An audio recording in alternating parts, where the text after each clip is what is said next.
सूरज, धन्यवाद दिलेल्या या सगळ्या सविस्तर माहितीसाठी। बातमी धाराशिवमधून आहे। शेतकरी संकटात असताना बँकांकडून आता कर्ज वसुलीसाठी तगादा लावला जातोय। धाराशिव जिल्ह्यातील संचितपुरा गावातील 27 शेतकऱ्यांना कर्ज वसुलीसाठी बँकेनं नोटिसा पाठवल्यात।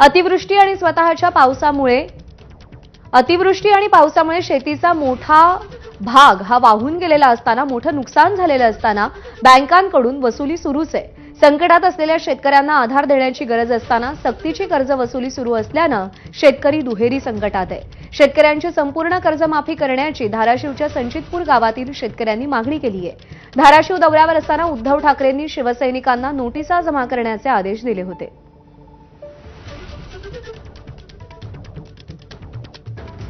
निवडणुकीच्या आधी लेअर डेलीन आम्ही सगळं उग मापच करू, सातबाराच कोरा करू।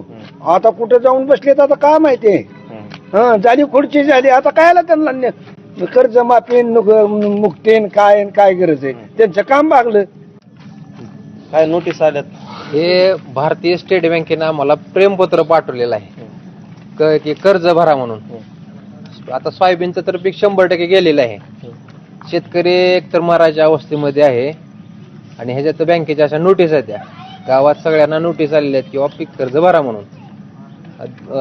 भाजप सरकारने शेतकऱ्याची कर्जमाफी 7/12 कोरा करू असं आश्वासन दिलेलं आहे। आणखीन शेतकऱ्याचा 7/12 कोरा झालेला नाही। आता शेतकरी जर अशा परिस्थितीमध्ये असताना जर बँकेचा तगाट आहे किंवा पैसे भरा म्हणून, कुठून पैसे भरायचे? शेतकऱ्यांनी पैसे भरायची आता अवस्था राहिलेली नाही।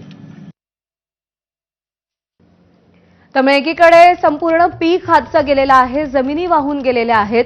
आज रात्री खायचं काय हा प्रश्न शेतकऱ्यांसमोर असताना बँकांकडून मात्र कर्ज भरण्यासाठी तगादा लावला जातोय। नोटिसा पाठवल्या जात आहेत। या सगळ्या नोटिसा शेतकऱ्यांनी दाखवलेल्या आहेत। कर्जमाफीची अपेक्षा सातत्याने या शेतकऱ्यांकडून व्यक्त केली जाते, पण शेतकऱ्यांना कर्जमाफी कधी मिळणार हा मोठा प्रश्न त्यांच्यासमोर उभा ठाकलेला आहे। मराठवाड्यात खास करून धाराशिवमध्ये या पावसामुळे अतोनात नुकसान झालं होतं। पिकं पाण्याखाली गेली होती।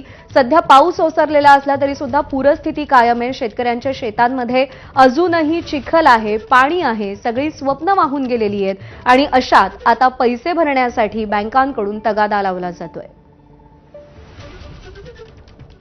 ठाकरे गटाचे आमदार कैलास पाटील सध्या आपल्यासोबत आहेत। कैलास पाटील जी, अत्यंत विदारक परिस्थिती आहे धाराशिवमध्ये। मदतीचा हात द्यायच्या ऐवजी आता ओरबाडण्यासाठी हात पुढे येताना दिसतोय।